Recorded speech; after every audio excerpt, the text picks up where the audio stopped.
Hello, this is Tracey Tokuhama-Espinosa, and this week we're going to be looking at the big topic of language. We'll do this in 4 parts. First, we're going to consider the origins and evolution of human language. Second, we'll look at the development of language in small children. Then we'll consider language loss and specific language impairments. And finally, we'll close looking at bilingualism and multilingualism. As we do this, there are 5 big ideas I'd like you to maintain or keep in mind. We'd like to reflect on and clarify the relationship between language, thought, and learning throughout this presentation. And we want you to ask yourselves, does language limit what you can learn? Is language a reflection of intelligence? Do the limits of your language limit your world, as Wittgenstein once said? To do this, we think it's important that you understand how a person's first language develops, and then identify characteristics of specific language impairments, problems, when things go wrong. And finally, we'll close by reflecting on important features of bilingualism and multilingualism and asking whether or not they help individuals learn better. So this leads us to 3 big questions I'd like you to think about throughout the presentation. Is learning language a natural human skill? Is this natural? Second, does language facilitate thinking and therefore learning? And finally, what benefits, if any, are there to learning multiple languages? And as with lots of things throughout this course, we're going to take something that is as common as language, something that you do every single day, but something that we might not have stopped to think about. And this is one of these big concepts in human history that has really been the focus of a great deal of attention. As I mentioned before, Wittgenstein, the limits of my language are the limits of my world. Let's look at a couple of quotes from some big guys on this. Language comes first. It's not that language grows out of consciousness. If you haven't got language, you can't be conscious. To have another language is to possess a second soul. If you talk to a man in a language he understands, that goes to his head. If you talk to him in his own language, that goes to his heart. Language is power, life, and the instrument of culture, the instrument of domination and liberation. High thoughts must have high language. Language is the roadmap of a culture. It tells you where its people come from and where they're going. Those who know nothing of foreign languages know nothing of their own. Language is the most massive and inclusive art we know, a mountainous and anonymous work of unconscious generations. Language shapes the way we think and determines what we can think about. So these last 2, Sapir and Whorf, we'll talk about them a little bit later. Language serves not only to express thought, but to make possible thoughts, which could not exist without it, said Bertrand Russell. If we look at all of these different quotes, and there are hundreds more, these are just a few that I chose just to get us to reflect a bit. If I were to ask you to think about language, something that you use every day, but perhaps you haven't stopped lately to think about, which one of these quotes or which combination of them really resonates with you? Think about this. And when we look at that big question about the relationship between language, thought, learning, some of those can be strong guides related to answering that question. Okay, so what is language? It's not just communication. It's the primary method by which we do things together. Language is accumulation of shared meaning, and it's a common ground. Language is how we negotiate our communities. It's how we interact with one another. And by extension, by knowing the other, we know ourselves better. So it's not just communication. It's related to conversation, but it leads to collaboration and co-creation. So at least in this graphic, language is expressed as a medium by which we do our higher order interaction and thinking. So what are the origins of human language? When we talk about language, this shared versus unique argument comes into play. Do other animals have language? I'd like to propose, and I'm open to debate on this, that animals communicate, whereas human beings actually have language, which goes beyond communication. Language is one element of the communication, but it's not the same thing. And this is debated by this idea that animal communication systems lack the rich, expressive, and open-ended power of human language based on humans' capacity for recursion. So this has been debated a lot, and it's been joked about a lot throughout human history, wondering whether or not animals could talk, or if you could talk to the animals, as Dr. Doolittle tried to do, or if communication with animals is distinct because of speaking abilities. So there's an argument that all mammals and most animals have communication skills, but language is uniquely human. It's debatable because we can't get inside their heads, we can't actually see this, and if you were to do a scan on animals, you probably wouldn't see the same activation for a variety of different reasons. There was a theory before that maybe it had to do with brain size, And it actually isn't really brain size itself, but it has more to do with how many neurons we can pack in a certain amount of space. So if you look at the relative size of things, the amount of neurons in the brain is greater in human beings. So this would give us an idea that maybe there's a hypothesis that neuronal density is related to being able to use language. But that also, is put into question when you see evolution. Neanderthals actually had bigger brains than current human beings, so it's not just size. Size is not all that matters here.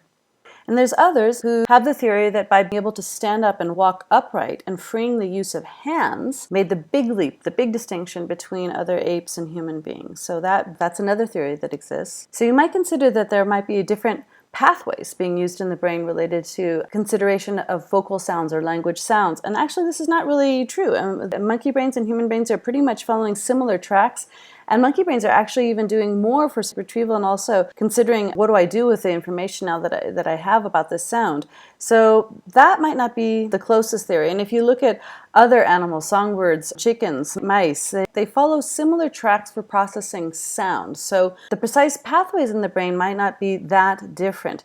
But when we start to look at the human physiology, how the brain was housed and the change in the face and in the jawbones, this gives us a different type of a theory about where language came from.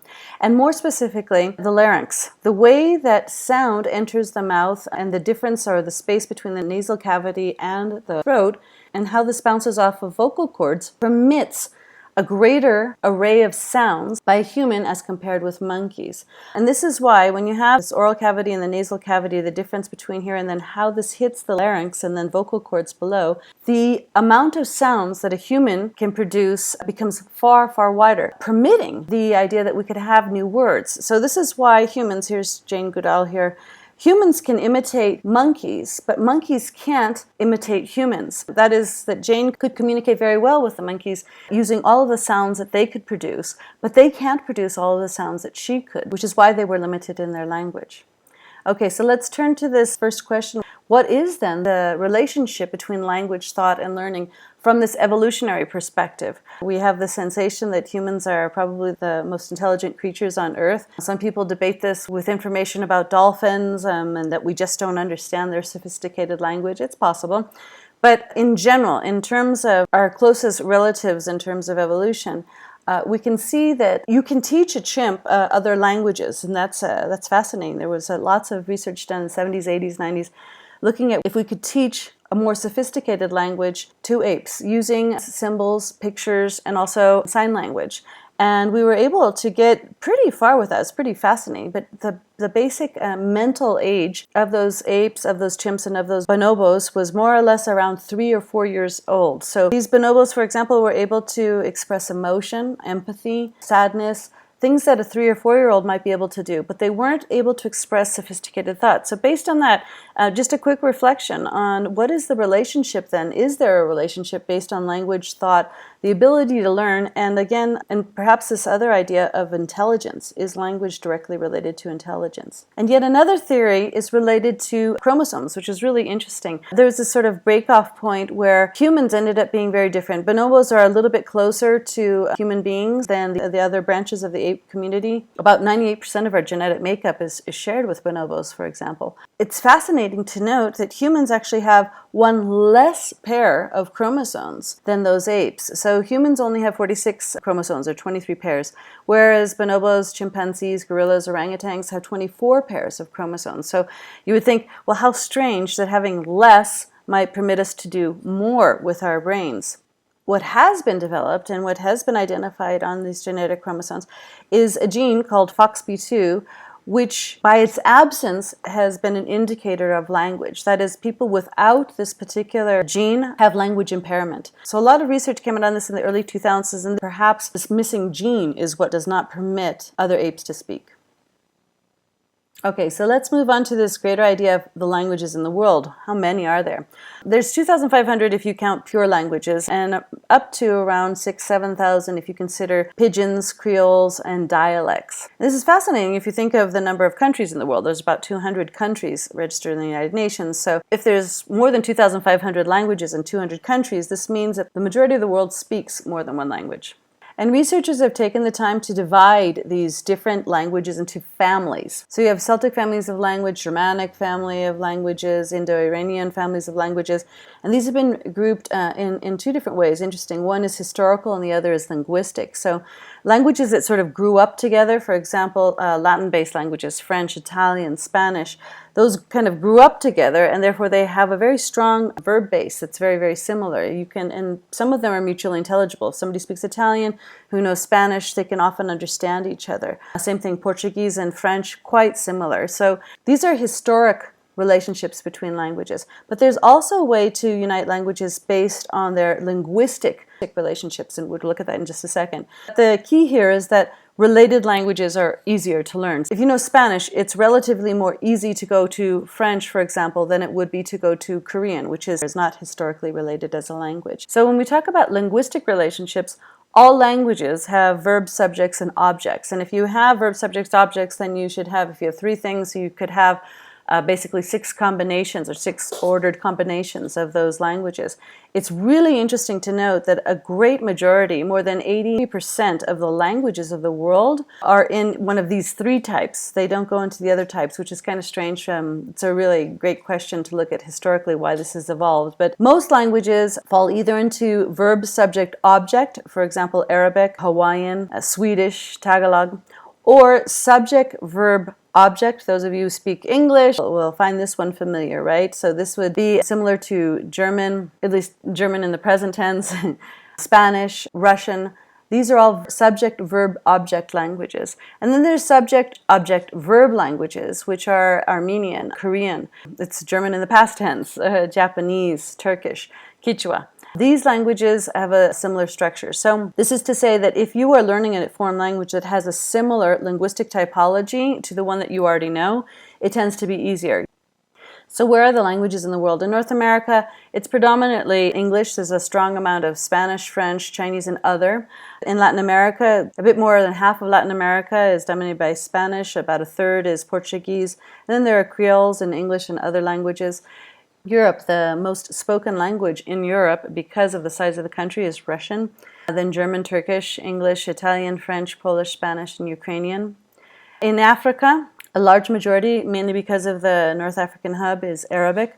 Then there's Swahili, French, English, and French and English due to colonies. And then the Asia Pacific, also because of the size of the country, Chinese, and that's really a misnomer there because Chinese, if it was broken down into its parts of Mandarin, Cantonese, and other dialects, then you would have a different breakdown of language. But about a third of Asia speaks Chinese.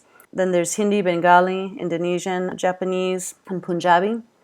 So how is this distributed around the world? The greatest number of native speakers of a particular language, Mandarin, then Spanish, then English, followed by Hindi, Arabic, Portuguese, Bengali, Russian, Japanese, Punjabi, German, Javanese, Wu, which is Shanghainese, Malay, Telugu, Vietnamese, Korean, French, Marathi, and Tamil.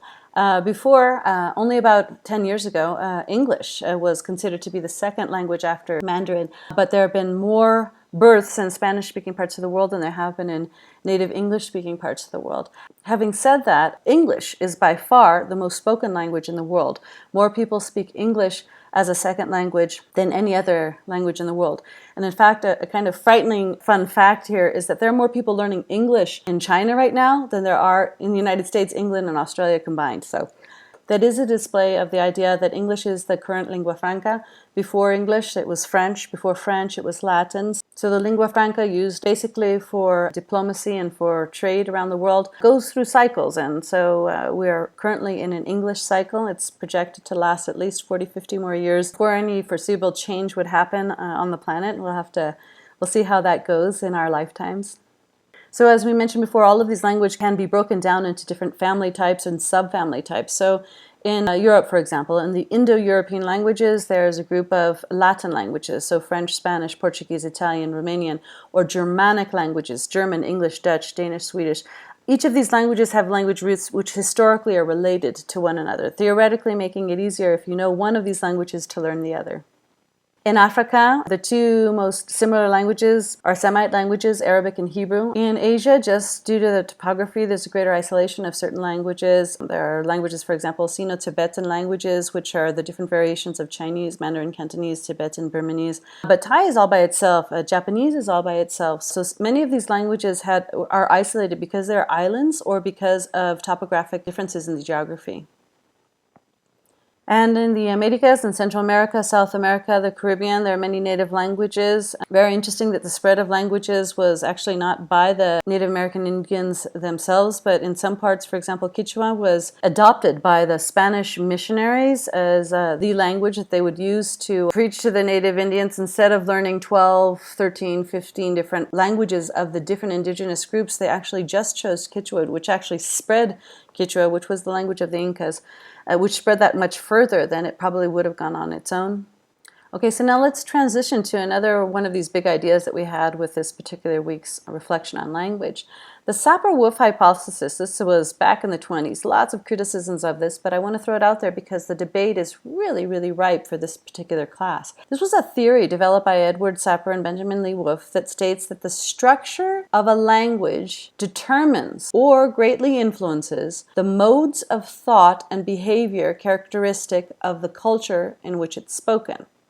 Now, what was this basic premise? Starting with this idea, okay, Eskimos have at least 9, 10, 13 different words for ice, right? So it's really important to know when the ice is blue, what does that mean? Or if the ice is a dark white, what does that mean for fishing or for hunting? Or can I cross this particular lake? So basically the idea of snow, ice, this took on a new meaning because of the context that Eskimos lived in. This funny cartoon here says, did you know that suburban white males have over 100 words for lawn? The idea being that your environment creates a need for vocabulary, or the bottom line is that every culture has the amount of words it needs for its context. So it would be kind of silly for people in Lima, Peru to have 100 words for snow or rain or sleet because they get less than an inch of rainfall every single year. So it makes no sense between rain and drizzle and sleet, for example, because none of those things really happens there. So that context wouldn't lend itself to that vocabulary. So the big ideas could be several things. One is either that your world is limited by the way you can describe it, or what is in your context forces you to develop words for that particular context. So these are different ideas. Linguistic relativity, linguistic determinism. Determinism means that the words are your limits. Relativity means that you can only express what you can see or know or contact or identify through language. The whole idea of this hypothesis is that there's a very big link between language abilities and thought abilities.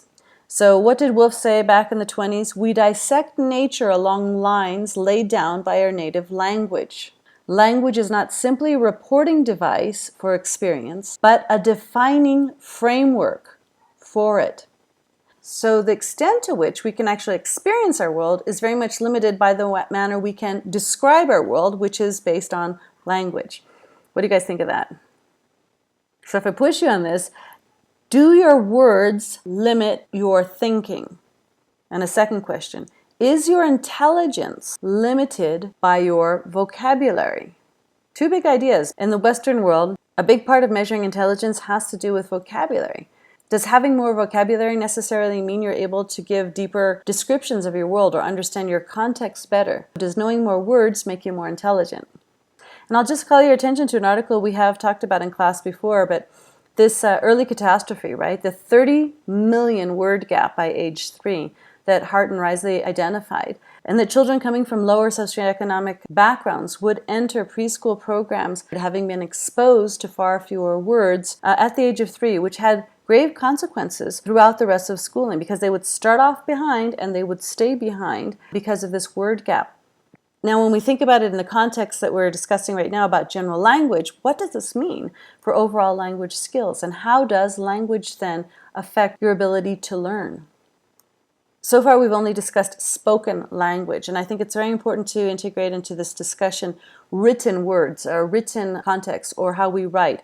We do not write how we speak, and that is really fascinating, especially for foreign language learners of English. You'll find that there's a big difference between how you might say something and what is acceptable when you write things. It's very different to have colloquial discussion or talk using vocabulary that might not be acceptable in a written form. In addition to this, culture has a huge impact in the way that we choose to write. This was a fun reflection began by Kaplan back in the 60s. Whereas English is very direct, Semitic languages will actually go back and forth and allude to something, return to it, and allude to something, return to it, and finally get to the point. Oriental languages, he suggested, are very circuitous in reaching the main point. They will go all around things without saying anything very, very directly. Romance languages, similar to Russian languages, will begin with a clear premise, and they'll go on a sidetrack, and then there might be an allusion to something else, and then you might seem to go off track, but then you return to your main point. It's very interesting to consider the manner in which we choose to communicate, because when you get to written discourse, you're really piling on a lot of information related to cultural aspects and cultural values and the way that we choose to interact with other human beings. When you write something down, that is permanent. And this is what we find with written artifacts. Some of the first things that were written were debts. Basically because they're an extension of your memory. Somebody would say, oh no, you owe me 3. No, I only owe you 2. And it's like, no, I wrote it down, right? Those were the first types of written records that we have of humanity. So it's basically an extension of our memory. That also indicates a whole lot of cultural baggage in written discourse.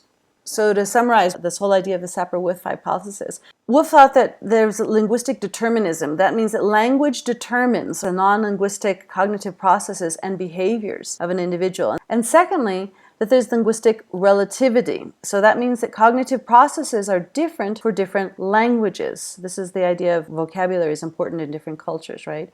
And it also means that people who speak different languages see the world differently. This is a real mind blower. Could it be that what we are identifying or labeling is different? You'll see in these videos that we had in the class that in Spanish, you can love people in different ways. So telling someone te quiero, te amo, they're subtly different, but they carry a lot of cultural baggage there, right? Whereas in English, you love them or you love them. Love is one word. And some people would accuse English speakers of saying, oh, I just love that ice cream, or I love that shirt on you, or whatever. Maybe using the word in an inappropriate way, but that has to do with the subtleties of the language that might exist in one language or another. So if I ask you to reflect on this idea, do you buy this idea? Do you buy the Whorf hypothesis in this sense of linguistic determinism or in linguistic relativity? Okay, now we're going to move on into things about the brain, but I just want to give a word of caution about things about the brain. When we talk about neural networks in the brain for speaking, reading, writing, listening, comprehension, we are talking about the average, and we've had this discussion throughout the semester. What is the average? And it could very well be that there's absolutely not one person in our classroom that's the average, because you're taking what's in the middle, what's in the mean here, when it doesn't necessarily mean that anybody has those characteristics. So we're not considering Einstein's brain, we're considering a normal brain. We're not considering autistic groups, we're considering basic control groups. We're not considering necessarily dyslexic patients, we're considering control groups. So when we talk about the average, we're actually excluding a large population. So be very careful with the data that I'm about to present. When we talk about the average brain, 90 to 95% of right-handed people and 70% of left-handed people will have Broca and Wernicke's area in the left hemisphere. But that means that 5% of right-handed people and 30% of left-handed people don't have Broca's and Wernicke's area in that spot. So we have to be very careful when we talk or overgeneralize using the data that we're presenting here. So as a quick review, I just want to ask these basic questions, make sure that we take a minute and clarify this. There are critical periods for first language development, second language development. Is this true for all aspects of language development? Speaking, reading, writing? Remember we said there is probable evidence for a critical period for your first language, but we don't have enough data to actually even really say that. I cannot take your newborn child and isolate them for 8 years and then bring them back to society and see if we can reintegrate them and, okay, oops, we missed the critical period. That's not ethical. So we can't do those experiments. So we presume, based on the studies that we had of feral children and the few exceptional cases that we have on record of kids like Jeannie, for example, you'll recall those discussions, that there is probably a critical period for first language development. But there is no such thing as a critical period for a second, third, or subsequent language. So the order of the skills is more important than the age at which those skills are learned. So instead of saying critical, we use the word sensitive. So basically there's sensitive periods at which times it might be easier to learn, or for example, things like speaking without an accent. The earlier you learn, the better, because your brain you cannot produce a language if you can't perceive the language, and your sensory system for language phonemes narrows very drastically early in life. So part of this idea is that there would be a sensitive period, but that doesn't mean you can't speak the language. You might speak it, but you might have an accent. Okay, so do we care about accents? You're communicating. So if accents are all important, definitely. There might be a critical period for accent learning, but there's no critical period for learning grammatical structures of a foreign language or for learning syntax, not for learning vocabulary or any other aspect of foreign language acquisition. So as we mentioned before, there's those very few cases of those feral children who were isolated and didn't learn language until later in life, but we know that the brain is pretty plastic. So some of those children who had an early exposure to language, like let's say until they're 3, then they were isolated, they came back, they were able to recuperate language. But other children who from birth were not raised with human beings and then came back even after a shorter period of time, didn't recuperate language. So we're presuming there's a critical period for exchange of language earlier on. However, there is no critical period when we get beyond spoken language, when we get to learning to read or write. You can learn to read and write into old age. Bottom line conclusion, the brain can learn across a lifespan, and it does until the day it dies. But there are sensitive periods, so we should take advantage of those that we can, but we shouldn't despair when we've missed the boat on something or that we didn't learn something at the appropriate time. We can take it up later in life, especially anything learned that's in an academic context. So what are basic language milestones for young children? There are recent studies that look at premature infants and how they perceive phonemes, standard sounds, voices around them. There are other studies that show that before children are exposed to precise words, they communicate using other verbal sounds. Those of you who are expert parents know that you can listen to a child's crying and you can hear a different kind of crying. You know when they are hungry or tired or exhausted, or when they actually got hurt or stung by a bee or something like that. You will hear a different sound. Even from the earliest moments of life, children begin to manage their communication skills through their vocal cords.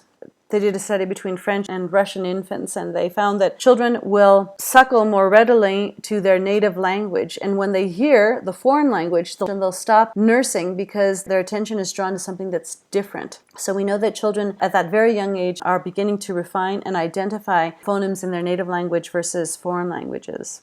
So we see that there's a natural structure, and this is throughout humanity, this is in all languages, that children, they perceive their language, they connect with visual cues related to language. There's language discrimination. Then you identify the vowel sounds in your native language, then the consonant sounds in the language. Then there's ability to follow simple syntactic rules and learn word-object association, and then use more complex phonological guides to word learning. These things happen with a child brought up bilingually. Similar, but in some stages you might see certain milestones occur slightly later. Similarly, we've had key milestones to first language learners, that children will begin coo, and then they will repeat reciprocal vocalization, spontaneous laughing. All of these things happen across humanity at more or less the same stages. And just to look at this in real life, I want to share a very short 2-minute video from Rutgers University related to studies they're doing on brain development and early language acquisition in children. We're at the Infancy Studies Lab here at Rutgers Newark. In this particular study, we're looking at the way the brain is developing, how it's setting up its early language maps that make it possible for babies to quickly and efficiently learn their language.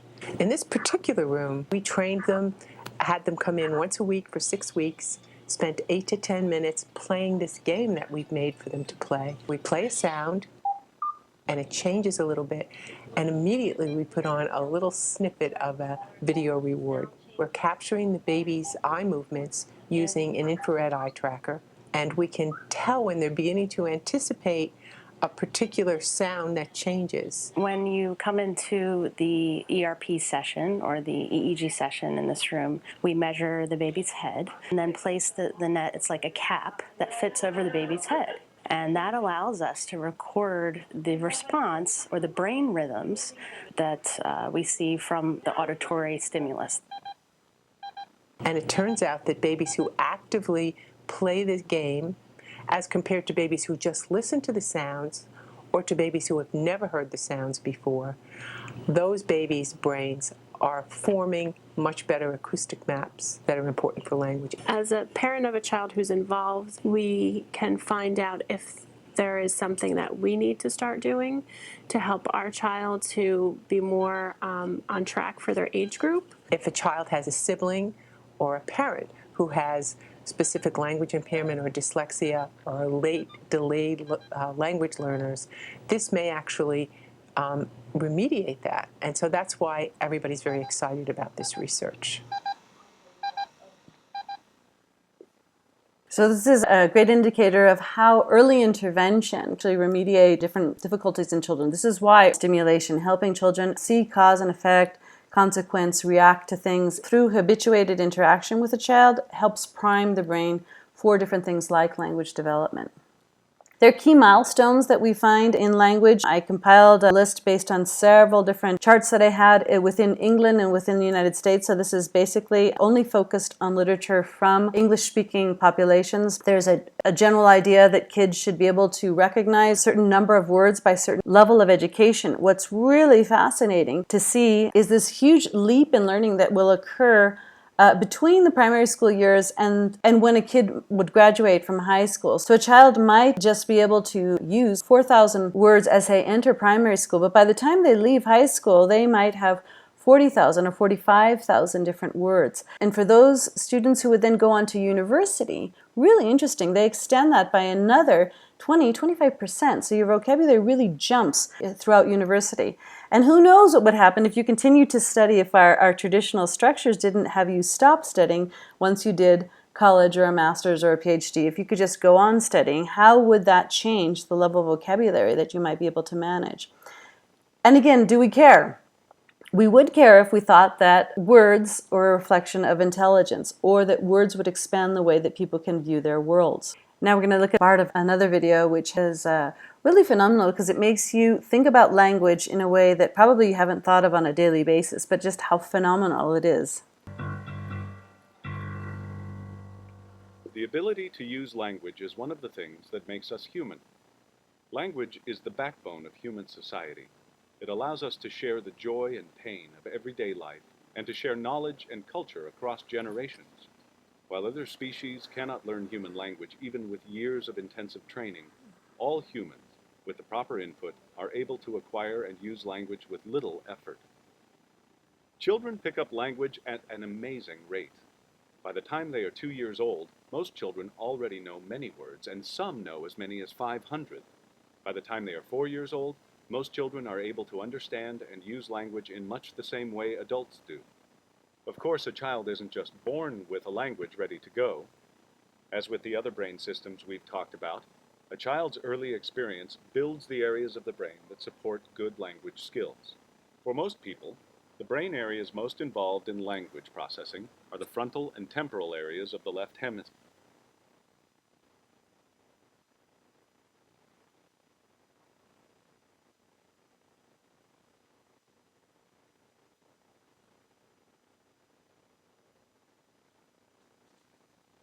And show similar patterns of development as spoken languages. The role of experience in shaping the brain systems important for language starts very early. Evidence suggests that a child starts learning something about language while still in the womb. Studies have shown that at birth, babies already recognize their mother's voice on the day they are born. For the first several months of life, babies really are incredible language learners. They can actually tell the difference between two sounds from any language in the world. That's something that neither you nor I can do. It's in the first 9 months of life that we see how important language experience is for children. This is when the language children hear from their parents and others allows them to zero in on the sounds in their native language. But it isn't just the sounds that infants are hearing. When they hear the same language sounds from a recording, from a CD or TV, they don't zero in on those sounds like they do when the sounds are coming from a live human interaction. So the social interaction between parents and children, not just the sounds they're hearing, is very important for children's development of language. And as children are zeroing in on the sounds of their native language, they also begin to understand that we use different words for different things and actions in the world. Soon, children are learning several words a day. Even before they can speak, children understand a lot of language. Babies who are only 8 months old show a preference for words they have heard frequently in stories. We actually use the techniques described in the introduction to see how the brain changes and becomes more adult-like as children begin to understand and use the structure of language more like adults do. But these brain changes do not happen automatically when children reach a certain age. In fact, the changes we see in the brain only happen when children actually learn more words and more complex sentence structure. And this is where the experiences a child has are very important in shaping early language learning. Some very interesting research has shown just how important the right kinds of language experiences are for building good language skills.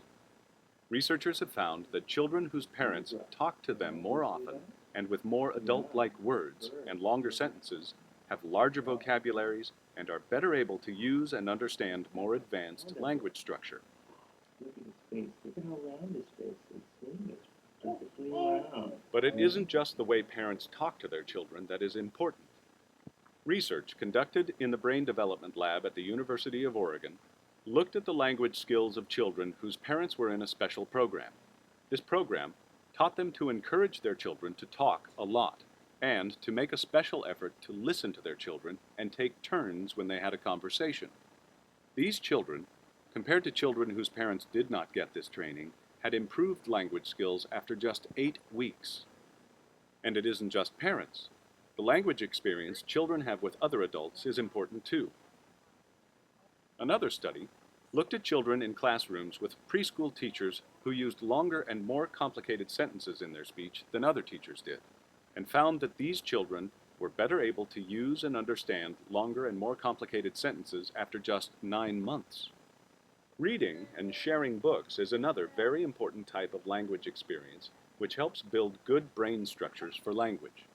Many studies have shown the importance of reading and sharing books. Children whose parents share books with them every day have larger vocabularies and better language skills than children whose parents don't share books with them as often. As the world continues to become a smaller place, many people are finding it important to be able to communicate in more than one language. Being able to speak more than one language is a very valuable skill which helps children in many ways. While many people think it's not a good idea to start teaching children a second language when they're very young, a lot of research has shown that this isn't the case. It's okay, it's even a good idea, for children to start learning more than one language at the same time. In fact, most findings suggest that when it comes to teaching a child a second, or even third language, the earlier children learn, the better.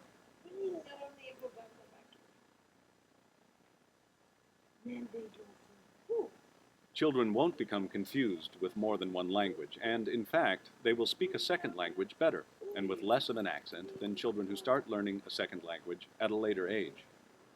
This also means that children who are primarily learning English at school, but who may hear other languages in the home, will be just fine switching between the two languages. So it's okay and even a good idea for a child to speak one language at home and a different language in school. So the recent move in the United States towards teaching foreign languages in elementary school, or even preschool, is a positive step in helping children prepare for the future and is well supported by research. So just as we have seen in other segments of this DVD, for language learning, there seems to be a sensitive period when it is easier for people to master a second language, especially the sounds and structure of that language. Remember, research shows that all of these differences in language knowledge, from the words and structure of a first language to learning a second language, mean differences in a child's brain structure. These research results show that the experience that parents and other caregivers give children with language early in life will have a profound and lasting impact on the child's brain. So what does this research mean for you as a parent? How can you provide the type of language experience for your child that will lead to better knowledge and use of language? Well, the research reviewed here suggests that there are several things you can do with your child which will help. Talk a lot with your child, and don't be afraid to sometimes use more complex language than your child is using. When your child asks you a question, try to give a full explanation and ask your child questions to encourage a discussion. Read to and share books with your child every day. Consider encouraging your child to learn a second language as early as possible. There are a lot of resources in our society, such as books, playgrounds, and school programs where your child can get exposure to a second language. So, as with the other brain systems we've talked about, the evidence suggests that there are optimal periods for the effects of language experience on brain development. For language, this evidence suggests that the rule is the earlier, the better. Great advice there. Something really fascinating to see, and this is McWhinney's studies back in the 1980s all the way through 2000, came up with this idea that when you plotted the words that people begin with, this is very telling of how your brain thinks. How are people learning about the world? The younger children will begin basically using nouns. Then verbs start to fit into the picture. Then there'll be adjectives that will be added. And then closed class words have to do with specific to the context of the individual child. But what's very interesting, if you think about how humans think, the fact that the first things, the first type of words that individuals will use will be nouns and then verbs, and then they will use adjectives. Very, very interesting to think about how we think about our world or describe the world around us. So now we get a little bit more philosophical, from thinking about words to thinking in words. What's the difference? Now we've been talking a lot about vocabulary, about language development, but what does it mean when we're thinking? Are you thinking? Are you using words as you are thinking right now? So I want to use a few big concepts here. The first being inner speech as language. So when you do self-talk, when you're talking to yourself. Now sometimes these are in full sentences. Other people say no, they just have, bits and jabs of different words all over the place. Or some people just say that no, I only think in images. Just reflect on this a bit right now. As you are thinking, without speaking, are you using words? This leads us to a bigger question: is inner language what we call consciousness? How do we know that we are conscious of the world? And does that depend on inner speech? And if that is so, that means that consciousness depends on words. Is that true? So if you have inner language, this and its relationship to thought, it's really interesting. You have people, modern writers like Steven Pinker, who writes about language as a window into human nature. So how we speak is a reflection of how we are thinking. Then you have Vygotsky's original work on thought and language. Then you have other people who talk about thought before language, and then you have people who write about thought without language. So there's been a lot of different philosophical renderings here, and it's really interesting if you look at brain studies right now. You can actually do scans now on people in resting state and in default mode, or when they're supposedly not thinking about things, and you can watch what their brains are doing. So there's many ways to look at this. Some people believe that you have meaning in your world, and then you have a syntactic representation, then you have word strings, and then you have speech signals. Others believe it's the opposite. You have speech signals that are identified with words that fall into place with syntactic understanding, and then there's finally meaning. So there's lots of ways to go back and forth through this loop. This leads us to this big question, do newborns think? Newborns obviously don't have language yet. So if they're thinking, what are they thinking in? If they don't have words at that stage, are they images? What are they thinking about? This is attributed to Mahatma Gandhi, who attributed it to Lao Tzu. It says, your beliefs become your thoughts, and your thoughts become your words, and your words become your actions, and your actions become your habits, and your habits become your values, and your values become your destiny. Well, again, in this big loop of things, it could be that you have values because you had habituated actions that were based on your words that come from your thoughts and your beliefs. So, we don't know which direction does this circle go. Do you have words first and then you have thought, or do you have thought first and then you have words? This is this classic reflection that comes from Vygotsky's work and his belief that egocentric speech plays a central role. Egocentric meaning internal. Egocentric speech plays a central function in the development and conduct of mental activity. What's more, it does not disappear but goes underground as verbal thought, right? Or inner speech in elliptical form. As egocentric speech is transformed into inner speech, it loses its structural equivalence to social speech. So he had this idea that you'll have egocentric speech, but once you have contact with the world and then you're able to socially develop, then you will no longer need to have external speech to understand how you're thinking internally, and that will become internal speech. So this is the opposite of what Piaget was saying. Piaget was saying that thought drives language. So you have this inner speech first, and that inner speech develops, and then that becomes what you're able to express to the outer world, right? So which comes first, the chicken or the egg, thought or speech? All of these things are still up for grabs. And these things have been pondered on for years. In the 1920s, there was this reflection of, do we think in words? Dewey wrote about this. What is thought? Is thought really fundamentally based on words? This is a very important discussion to have when we talk about this week on language, because this really hinges on the point that we saw in the video.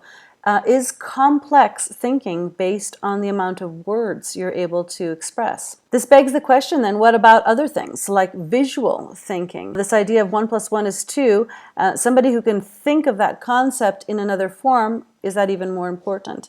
So if you combine these two ideas, visual representations versus word representations, it makes you think of other things. You know, are there such things as sound representations or touch representations or smell representations of concepts? Remember we spoke earlier that the idea that all learning is perceived through the senses, interpreted, and that's how we come up with our ideas. Well, mental schema, this means what we understand about our world. My mental schema of an onion is different if I have a visual representation of an onion, or if I'm thinking about the word onion, or if I touch an onion, smell an onion. Those are going to change my perception of my mental schema. So maybe thinking or mental schema, what we're devising or learning about our world, are expanded by thinking about multiple modes of thinking, not only in words. But there is a key point here. Could any of those other things exist without language itself? So all of these are some big questions. We're going to look at a few more with Noam Chomsky, who is probably one of the most well-renowned linguists, and his reflections on language are well worth including in your repertoire of knowledge when we talk about this topic. As in most sciences, especially the human sciences, almost every major question is open. So for example, take the question, the two obvious questions. One is, how come there are any languages at all? I mean, a second question is, why are there apparently so many? These are pretty elementary questions, but they're sensible questions. Roughly, say, 100,000 years ago, which is almost nothing in evolutionary time, the questions couldn't be raised because there weren't any languages. Maybe 200,000, but roughly that area. So it's a sensible question.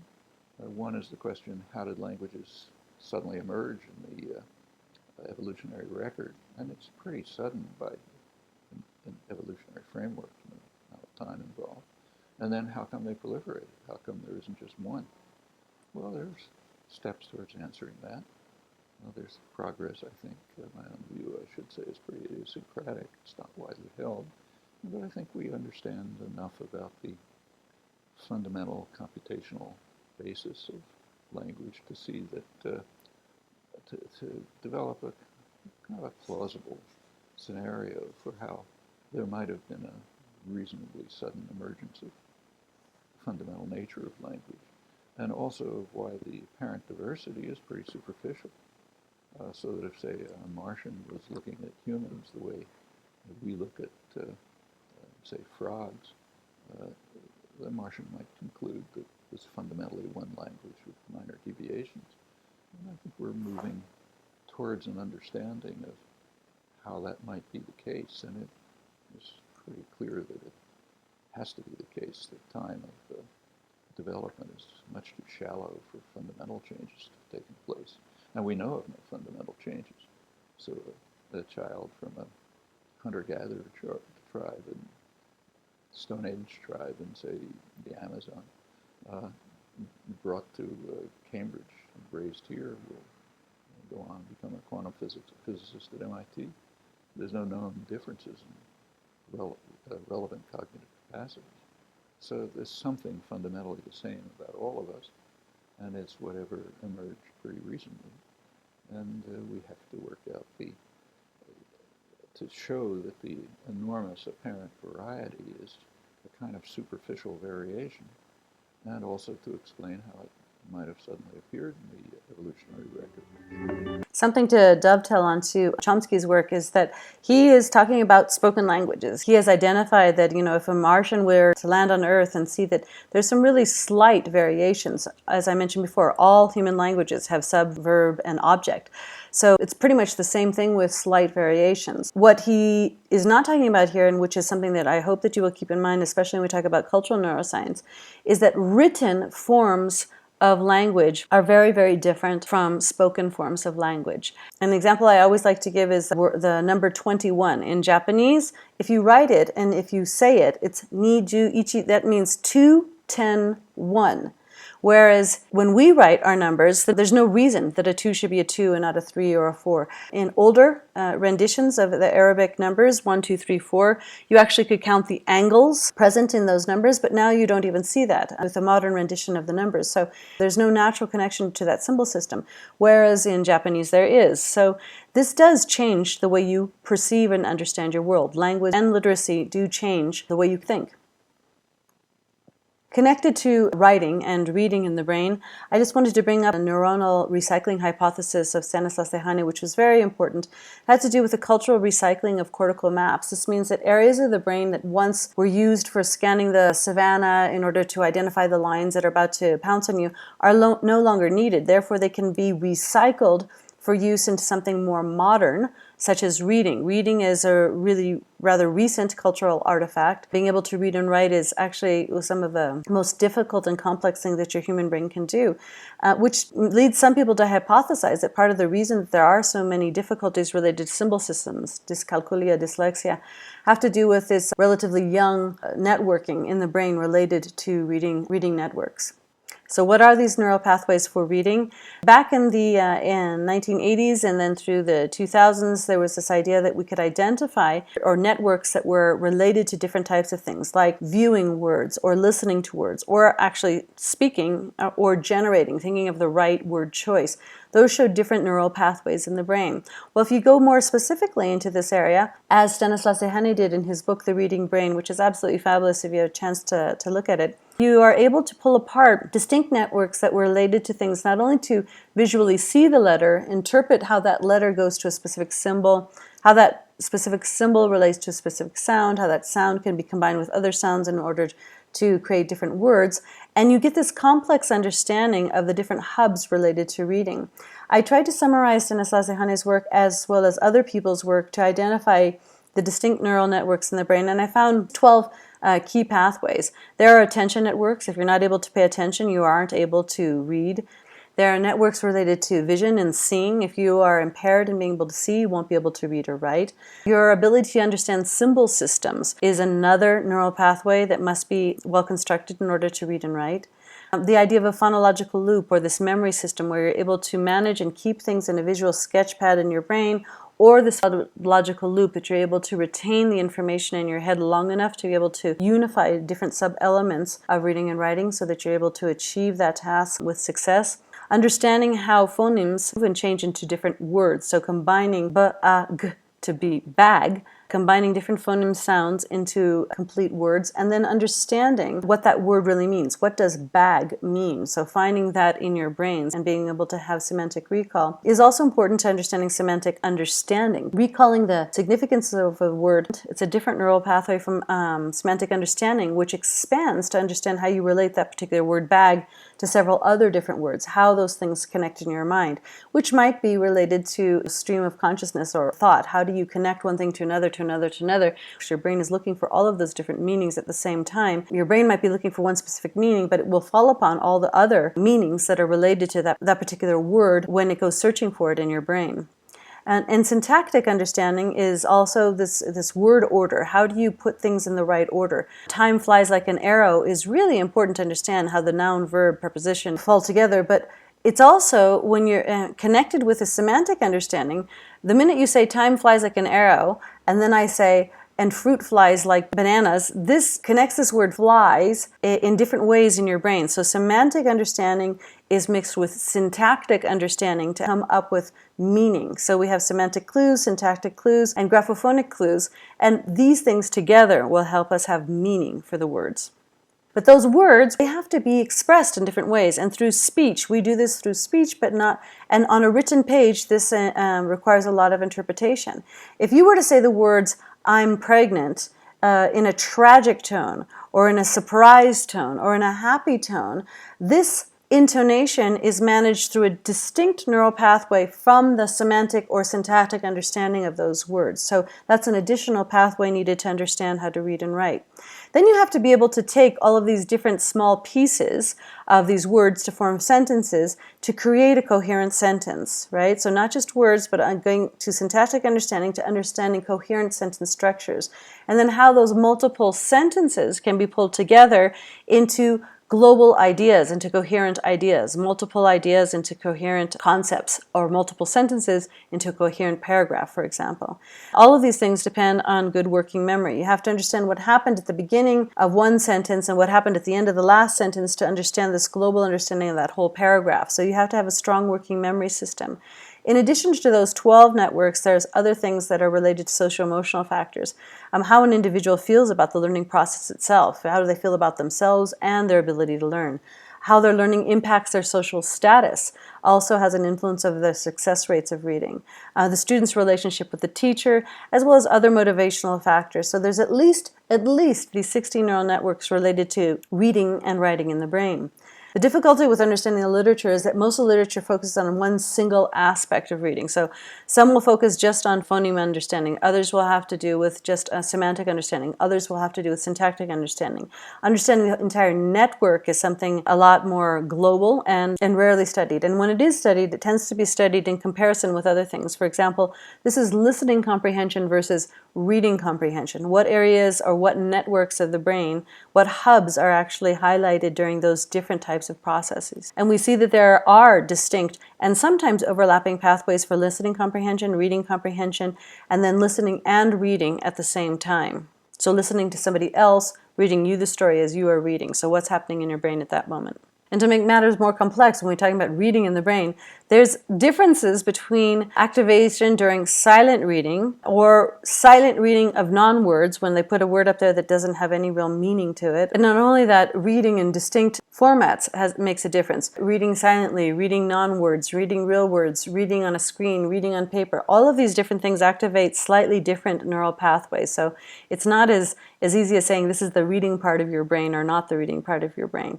There are thanks to a lot of studies now in the area of dyslexia, which will be the section this week, one of the sections this week.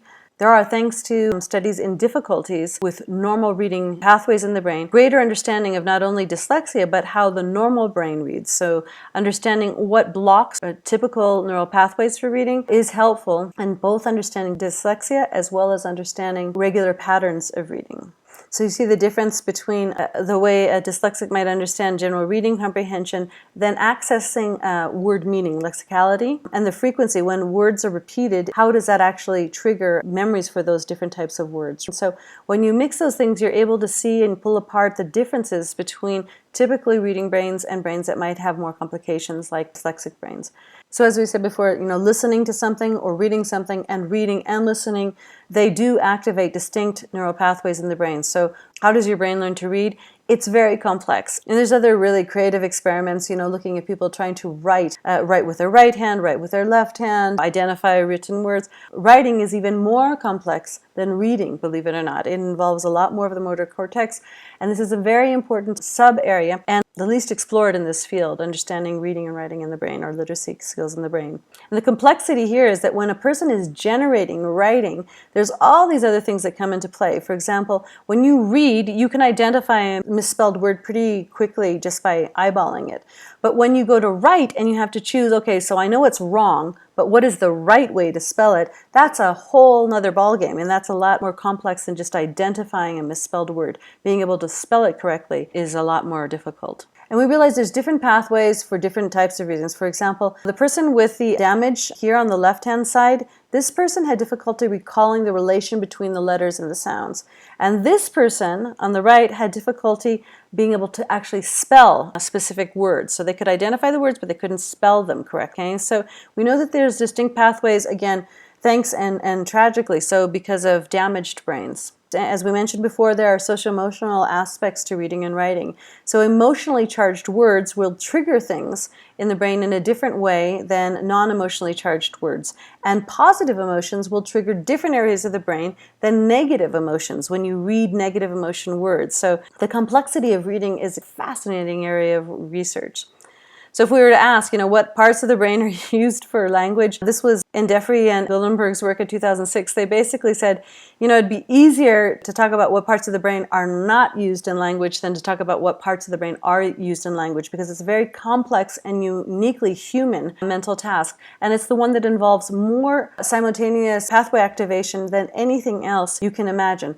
More than pondering nuclear physics, more than doing an intricate ballet dance. Writing is one of the most complex things that you can envision a brain doing. And if we talk about things that can cause difficulties related to language, specific language impairments include many different things, and they involve a lot of work with speech pathologists. So when we consider specific language impairments, many people will immediately think of the concept of dyslexia, but there's other types of things. There's auditory discrimination problems, there's receptive versus expressive phonologic or syntactic deficits, there's expressive developmental language disorders, developmental verbal dyspraxia, there's phonologic programming deficit syndrome, there's higher order processing disorders, lexical deficit disorders, semantic pragmatic deficit disorders. There are some people, sadly enough, who live with this tip of the tongue syndrome, like they've learned the word but they cannot find it. They don't have semantic recall. So there's multiple types of language impairments that can exist. A specific language impairment is defined purely in behavioral terms. There's no biological test for it. This is Rappin's work in 1996. There's 3 points to consider, though, when you're diagnosing this. The child has language difficulties that interfere with daily life or academic progress, so this is a hindrance to the individual. Other causes are already excluded, so the problems can't be explained in terms of hearing loss, for example, general developmental delay, autism, or other physical difficulties in physical structures. And performance on standardized language tests is significantly below age level. If you have all those things happening over time, let's say 1 to 2 months, then you can say that that child has a specific language impairment. What are the causes? As we mentioned before, this gene that we mentioned before, other motor deficits, auditory deficits, general cognitive deficits. These things can be the root causes and should be all taken into consideration. And as we mentioned in previous classes related to plasticity and language impairments and also related to emotion, if you were to have damage to your frontal lobes, and this doesn't have to be a spike going through your skull, it could be getting banged in the head while you're playing football without a helmet, or falling off your bicycle, or being in a car accident. These things can also lead to language impairments. So when we talk about the brain and we talk about traumatic brain injury, there are aphasias. Aphasias can be caused by traumatic brain injury. They can also be caused by strokes, as we mentioned in earlier weeks. There's different types of aphasias. Aphasia is basically a communication disorder. Its result is of damage or injury to the language parts of the brain. It's more common in older adults, particularly those who've had a stroke, okay? But it can happen to young children. So aphasias do exist across the lifespan as well. And there's multiple subtypes of aphasias. And there's several categories of aphasias. 2 that are most typically discussed in the literature: Broca's aphasia, in which Broca identified that this particular part of the frontal lobe, he had a patient, his name, he called him Tan, because that was the only word that this person apparently could say. He could only express that word, though he appeared to understand the language. This is different from Wernicke's aphasia, another lesion, which is farther in the posterior area of the brain and right above the temporal lobe, in which individuals would just talk and just goobly-gook and blah, blah, blah, blah, blah, blah, blah, but it made no sense. So they were able to have expressive language, but it didn't mean anything. So these are 2 different types of aphasia that can occur in the brain. So when we talk about a Broca's aphasia, we talk about expressive aphasia. And when we talk about receptive aphasia, we talk about Wernicke's aphasia. And these 2 areas, apparently the communication between these 2 big spots of the brain have a lot to do with fluidity of language, being able to express yourself well, being able to understand, perceive, use, and negotiate your world through language. So not only traumatic brain injury as well as strokes, but also tumors can have the same effect and cause aphasia in the brain. Multiple types of aphasia: expressive aphasia, receptive aphasia, anomic aphasia, global aphasia, primary progressive aphasia. There's many different types of language loss that can occur in the brain. Another challenge to language in the brain relates to dyslexia. Sally Shaywitz wrote a book called Overcoming Dyslexia. Many people criticized her for saying, but you can't cure dyslexia. Once you have it forever. The idea of overcoming is very different. This means that you are able to deal with it. This is important to think about because remember I mentioned that the communication between Broca and Wernicke's area is key. It's now been found that kids who have a genetic tendency towards dyslexia will find that there are some cells that instead of migrating to the distinct areas, to the motor cortex or the occipital cortex, or to migrate in the right way, they actually clump together in between Broca and Wernicke's area. These are called ectopic cells, and they disturb the normal communication between these main language hubs in the brain, creating dyslexia. This means that what would normally happen in this communication structure between these distinct pathways of the brain related to language, that normal pathway is disturbed. And when the normal pathway is disturbed, this means that your brain has to work really hard to find an alternative pathway. But this is not impossible. It's an example I gave you in a previous lecture. Your favorite route might be to go from Boston to Harvard over the Mass Ave Bridge. But if the bridge is closed, okay, then you go over the BU Bridge or you go a different route. And if you go the BU route several times, you might find, well, it's your preferred route. So you can change the pathway. And this is highly dependent on habituation practice, forging a new neural pathway that would not necessarily be the natural way your brain would seek to understand information and to read or write. So there have been multiple studies done over the past 2 decades related to dyslexia in the brain to understand what areas have actually been disturbed, what areas seem less active. The problem with many of these studies is that they are limited to types of dyslexia. There's multiple ways to categorize dyslexia. There are some people that are auditorially dyslexic, that means what they hear they cannot transcribe. Others that have visual dyslexia, that means that what they see gets inverted, they can't transcribe that as well. And others that have the combo, that they have both auditory and visual dyslexia. So this means that some of the studies that you're seeing are only looking at one type of dyslexic individual. So be wary that you can't overgeneralize with some of the findings that are out there related to the dyslexic brain. There's some generalizations that are made based on the type of dyslexia in each particular study. But as we always say, there is always this great general optimism that we have for plasticity in the brain. Your brain can adapt. So this is why a dyslexic can become a proficient reader. Yes, they can. And they can because they would forge a new pathway, not one that would be typical for reading and writing, but one that would be slightly different. But yes, they can learn to read and write. But this also has a lot to do with caring teachers who will identify those kids early enough and realize dyslexics are not attractive to the way that we teach reading by breaking things down into phonemes. B-A-G, bag. They don't like that. They prefer to see whole groups, and these are studies that have been done in the University of Washington. Fascinating work that shows that dyslexics actually prefer to see groups of words together. So instead of reading the word cat, they'll see cat, hat, rat, mat, bat, all together as a group of words. That's preferable to learning how to read than to break it down in phonemes of k, at, for a dyslexic. So depending on the type of dyslexia, depending on the intervention, these are some of the studies that are going on that actually show that there are ways to overcome dyslexia and to learn to read and write proficiently. Finally, if we look at anomalies in the human brain, there are people who are born with half a brain.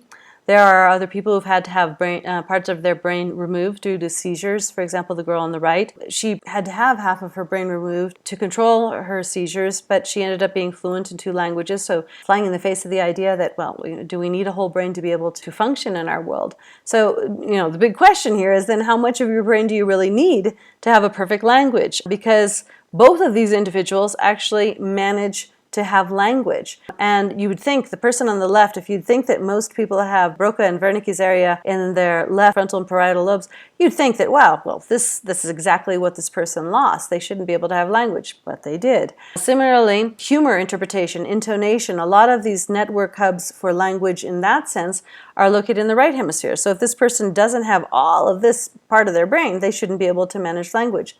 They can. And again, let's touch really briefly on this cultural aspect of language. Not everybody uses the phonemic alphabet, A, B, C, D, like we do in English. The Japanese have 4 alphabets, believe it or not. Katakana, hiragana, the Romanji alphabet, A, B, C, D, and they have kanji. It's really interesting to look at studies on Japanese aphasics. It gives us a bit of a clue into understanding languages and their symbol systems and how they're stored in the brain. There are documented studies of Japanese aphasics who lost language, but then were actually able to read newspapers. Maybe they couldn't talk and they couldn't read katakana or romanji or hiragana, but they could read the newspaper, which was based heavily on kanji. so they could understand certain concepts through kanji. And the hypothesis here is that because they're based on pictographs, were stored in a different neural pathway in the brain from things that were just plain symbol systems. So very interesting to look into those studies if you have interest in understanding the great complexity of literacy in the brain. And this dovetails into the last topic we have today related to bilingualism and multilingualism and what areas of the brain are activated during reading in distinct languages. For example, related to reading in English, Italian, or French versus reading in Chinese. How does that differ in the neural pathways that are involved? There's also an area of research that has to do with dyslexia in other languages. So how is being dyslexic in Chinese different from being dyslexic in English? If you're interested, I invite you to review the literature there. I have a huge interest in this, in that I have 3 children who were raised in English and Spanish in the home. They went to German schools, and for a large part of their life, they lived in French environments. And these guys, I have to tell you, it was the greatest experiment in the world. But they are all, for those of you familiar with the European framework for languages, you know, A1, A2, B1, B2, C1, C2. My daughter, when she went off to college, had to do her language exam and was found to be a native speaker in English, Spanish, and German. And she had a B2 level in French. I think that's pretty cool, and this opens doors to her for in the world. Little did I know, because I thought that was a cultural advantage, little did I know that there was also advantages, not only from a cultural level, but if we look at all different levels. Cultural benefits, economic benefits, social benefits, communication benefits, personal benefits. But when we get down to the level of the brain, what is fascinating for us to now be able to declare with some level of certainty, bilingualism brings an edge and benefits to executive functions, which have spillover effects in all other areas of study. So I think it's very important that we consider and we think about the now measurable differences, not only on the level of how learning a foreign language might be beneficial in terms of communication or global peace. The United Nations actually recommends that all countries be at least trilingual, right? You should know your native language. You should learn a border language. That means if the countries that border you, you should learn at least one of those. And you should also learn an international language, which would be a United Nations language. So, well, now if you look at it from a neuroscience perspective, they realize that there's an enhanced learning edge by being bilingual earlier. Because of this, these enhanced executive functions, individuals tend to do well, not only academically, but in better thinking skills overall. And I'd like to ask you to reflect on this point as it goes back to one of our first questions, which was, do the amount of words you know enhance your ability to think? Is there any relationship to your ability to learn new things?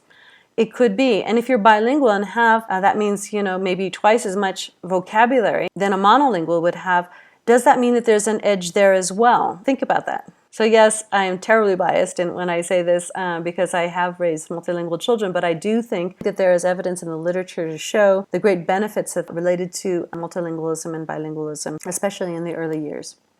If you're interested, I've written 3 books on this topic related to factors that influence successful multilingualism, bilingualism, that have to do with timing, aptitude, motivation, strategy, consistency, opportunity, linguistic and historic relationship between languages, the influence of siblings, an individual's gender, and hand use as a reflection of language dominance. I wrote this originally back in 2000, updated in 2008 in this book, and looking at a further update in the coming years. But the idea is that these are all important factors, but you should sort of look at them as a recipe. Nobody's going to combine them the same way. Those of you who know how to make pancakes and crepes and a basic white cake, you all know they have the same ingredients in them, but they don't look or taste the same, and it's because of proportions. So some individuals are going to have timing working for them. Some are going to have a high level of aptitude. Others are going to have great motivation. Others will have a consistency of input from their different languages. Others will have more opportunity for use. The idea is that no 2 individuals, not even brothers and sisters, not even twins, are going to combine these factors in the same way. And you're encouraged to look at this different combination to see what would work best for you, yourself, your children, or the students in your lives. Unfortunately, in the United States, had it not been from bumping into my to-be husband in university, I do now speak Spanish fluently. I do teach in Spanish and write in Spanish. But if you looked at my recipe, you wouldn't have thought that would have necessarily been possible because I had lousy timing. I was introduced to foreign language in the 7th grade in middle school. I really hated it. I didn't have a strong aptitude for languages. My motivation was extremely low. The strategy of the teacher was stand up there and dictate the class. It was very negative. But when I met my husband in university, motivation flipped on its head and was extremely strong. Love is one of the strongest motivators. You know, you love the person, you love the language, right? So I was highly motivated. Then I moved to Ecuador for a year. That gave me an extreme amount of opportunity for use. So combining different factors in my favor, I was able to leverage that to be able to learn a foreign language in adulthood. My kids were born and I had to learn German to keep up with them in school. And then we moved to a place where French was the language, so I had to learn French. This is why I'm a strong proponent of the idea that learning foreign languages into old age is not impossible. I might have accents in all of my languages, but I can understand them, I can read them, I can function in those different contexts. So there's a lot to be said to reviewing this idea and getting away from the myth that there is a critical age at which an individual can learn a foreign language. And for those of you with further interest in this, I would like to encourage you to come to the section that we have this week on bilingualism and multilingualism. So before we finish, I want to bring you back to the big ideas at the start of this class. What is the relationship between language, thought, and learning? Does your language limit what you can learn? Is language a reflection of intelligence? Do the limits of your language limit your world? Do you now have a clear understanding of how a person's first language develops? Are you able to identify certain characteristics of specific language impairments? And do you understand some of the key features of bilingualism and multilingualism? And do you think that there's a connection to learning better based on having that particular skill set? So I'd like to give you a quick quiz now. Is learning a language a natural human skill? What's your evidence for that? Does language learning facilitate thinking and therefore learning? Yes, no? Why do you think that? What evidence do you have for that? And finally, what benefits, if any, are there to learning in general if you know multiple languages? What evidence do you have for that? Okay? Think about those things. With that, we're going to close. Thank you very much for participating. If you have any questions, as always, shoot me an email. Thank you. Bye-bye.